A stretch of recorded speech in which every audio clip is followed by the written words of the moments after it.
Everything we talk about, socialism, communism, globalism, and Nazism, guess what?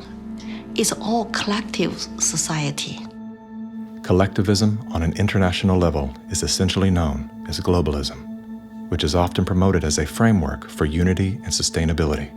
Under the guise of philanthropy, the leaders of the globalist movement leverage every possible crisis to advance their plan to replace national sovereignty with a one-world government. We are confronted with so many crises simultaneously. What does it need to master the future? It is the globalists who are behind the destructive new methods of control, like ESG, the acronym for Environmental, Social, Governance. Similar to China's social credit score, ESG is a ranking system that tracks a company or country's carbon footprint, as well as its commitment to diversity and inclusion. A low ESG score can lead to severe consequences, including reputational damage, legal and regulatory actions, and loss of investors and bank credit lines. Within the last decade, numerous nations and thousands of major brands have been coerced to adapt to the ESG program, and today, many of them are paying the price. In 2018, the World Economic Forum published an article on its website entitled, "How We Will Make Sri Lanka Rich by 2025. That article was removed once it became known that food prices in Sri Lanka had nearly doubled and that millions of their citizens were facing starvation. Now, what caused this? Farmers protested and asked the government to work with them on slowly improving farming practices to be more environmentally friendly rather than implementing harsh bans. But the government was more interested in maintaining a high ESG score with its creditors like BlackRock. As a result, food production dropped drastically, with farmers expecting crop losses of 85%. The country had to begin spending money on importing food when it was previously self-sufficient. Sri Lanka is a cautionary tale. What's happening there could be a foreshadowing of what's in store for us if we don't take heed and learn some lessons. The Dutch government was one of the first to sign on to the ESG system.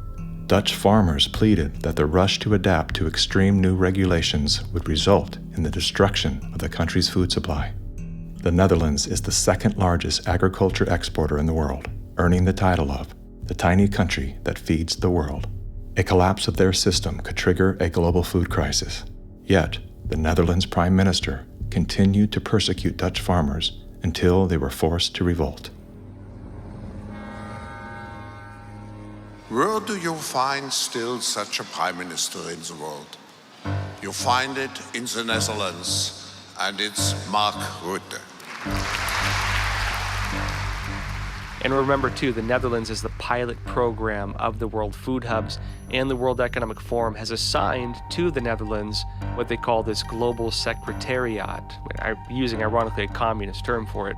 Klaus Schwab's golden pin-up boy, Prime Minister Mark Rutte, is busy fulfilling the agenda of the World Economic Forum's Great Reset by turfing farmers off their own land. Perhaps the most important lesson I've learned in my years as Prime Minister of one of the world's most outward-looking trading countries is that national interests are often best served by international cooperation. Schwab has sold this idea because they're up against the wall. Okay, you have all these governments that are basically broke. So what will happen is if they defaulted, then all the people have lost their pensions, they've counted on it, and they're going to be storming their palaces with pitchforks. Schwab has sold the idea that, well, we go towards Marxism and you can still retain power. None of these net zero climate schemes work without massively disrupting or even destroying the lives of the little people.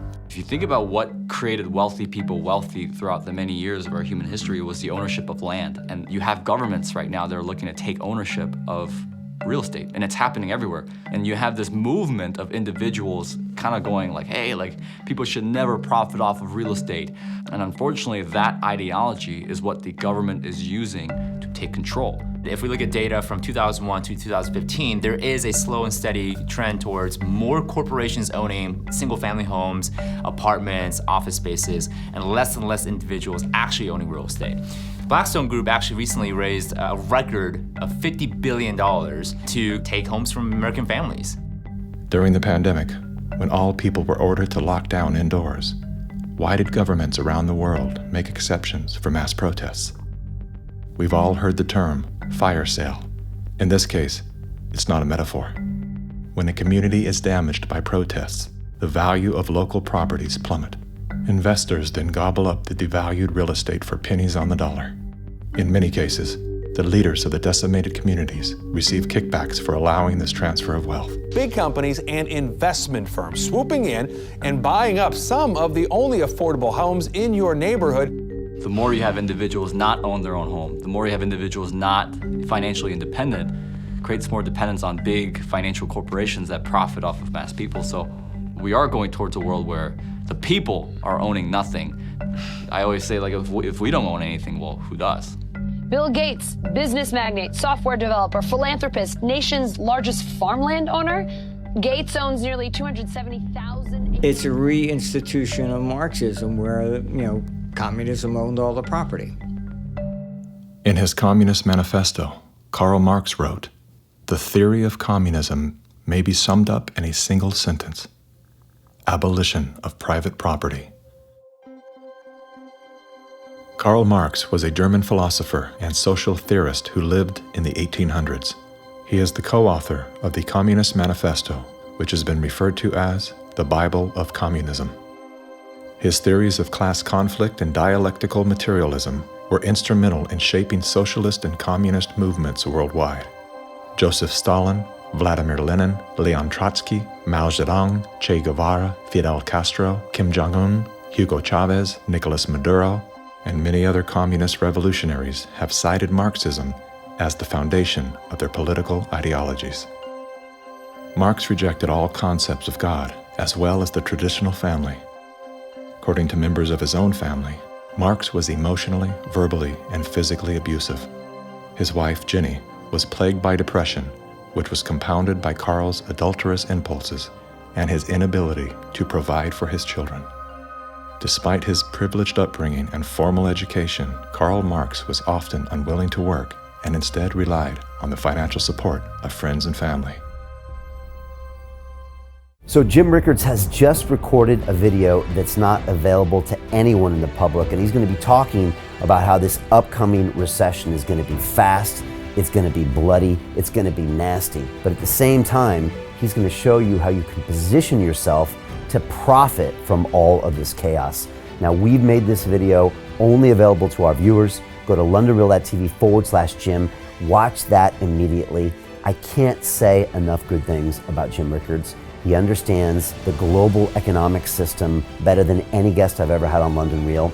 His predictions are almost uncannily true, and you can learn how to profit from his vision, from his expertise, and his understanding of economics. So go to londonreal.tv/Jim or click the link below. It's an excellent, excellent look on what's going to happen in the future and how you can position yourself to profit from that. Jim is one of the best in the business, one of my favorite guests on London Real, and he's very, very good at predicting the future and showing us all to profit from it.